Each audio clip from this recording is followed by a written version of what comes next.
Hello সকলকে, আমি সুস্মিতা। এটা আমার ফার্স্ট ব্লগ। আমরা আজকে বেরিয়ে পড়েছি সকাল সকাল মর্নিং ওয়াকে। আমি আর আমার এই ছোট্ট বুনুটা। হাই কর এদিকে। আমরা হাঁটতে হাঁটতে চলে এসেছি ধানের জমির দিকে। দেখো চারিদিকে কতটা কুয়াশা পড়ে রয়েছে, আর পাখিগুলো কিচিরমিচির করে ধান খাওয়ার জন্য উড়ে বেড়াচ্ছে। সারা মাঠে হেমন্তের ধান পেকে রয়েছে, কোনো কোনো জমিতে ধানগুলো কাটাও হয়ে গেছে। এই ছেলেটাকে দেখো লাঠি নিয়ে পাখিগুলো তাড়াচ্ছে যেন জমির ধানগুলো না খেয়ে নেয়। আর চারিদিকের কুয়াশা দেখে মনে হচ্ছিল যে আমরা দার্জিলিংয়ে চলে এসেছি। এবারে আমি নিজের সম্পর্কে তোমাদেরকে বলি। আমি সুস্মিতা মণ্ডল, আমার বাড়ি হচ্ছে মালদা। আমার পড়াশোনার কথা যদি বলি, আমার MA BEd করা হয়ে গেছে। আমি কয়েকটা চাকরির পরীক্ষাতেই পাশ করেছি, যেমন primary TET, Assam SET, West Bengal SET আর UGC নেট। আমার স্বপ্ন একজন অ্যাসিস্ট্যান্ট প্রফেসর হওয়ার, আর আমার বিষয় হচ্ছে বাংলা। আমি একটা বছর কলেজে পড়াতে যেতাম অ্যাজ আ গেস্ট লেকচারার, কিন্তু এখন ছেড়ে দিয়েছি কারণ আমার পড়াশোনার অনেকটা ক্ষতি হচ্ছে। যে কলেজটায় পড়াতে যেতাম সেই কলেজটা ছিল অনেকটা দূরে, আমার বাড়ি থেকে 2 ঘন্টা সময় লাগতো।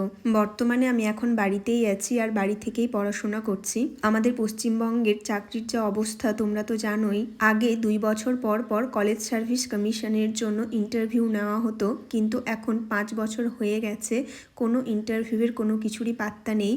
আর প্রাইমারি আর SSCর কথা তো বাদই দাও। বাড়িতে বসে বসে ডিপ্রেশনে ভুগছিলাম, তাই ভাবলাম কিছু একটা করি, অন্তত কোনো রকমভাবে নিজেকে ভালো রাখতে হবে। আর কিছুদিন হলো আমি এই চ্যানেলটা খুলেছি। এই চ্যানেলটা খুলে আমার ডিপ্রেশনটা অনেকটা কমে গেছে, এখন বলতে গেলে প্রায়ই নেই। এই চ্যানেলটার সাথে সাথে আমার আরও একটা চ্যানেল আছে, ভিলেজ গার্লস কিচেন। অনেকেই হয়তো জানো চ্যানেলটার কথা, আর অনেকেই হয়তো সেই চ্যানেলে আমাকে দেখেছো।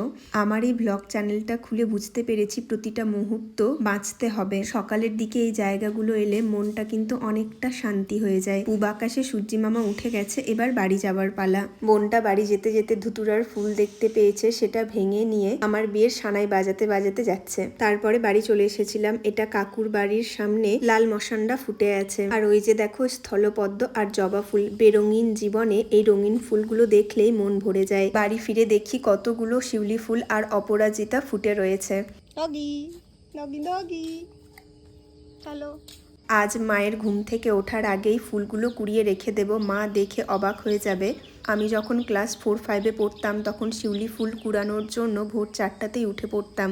আর এই যে দেখো আমাদের বাগানের গাঁদা ফুলগুলো কত সুন্দরভাবে ফুটে ফুটে রয়েছে। আমার ফুল তোলা শেষ। আজকের ব্লগটা এইটুকুই, দেখা হচ্ছে পরের ব্লগে।